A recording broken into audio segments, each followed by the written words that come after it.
Hello guys, in this video, I will show you how to use ClickUp as a freelancer in 2025 with a complete setup guide. So let's begin. Step 1. Sign up for ClickUp and create a workspace named after your freelance business.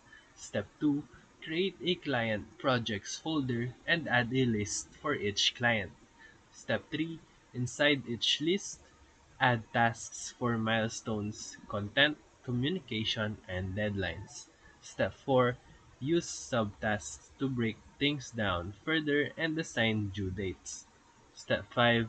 Enable the time tracking and docs features to keep everything in one place. Step 6.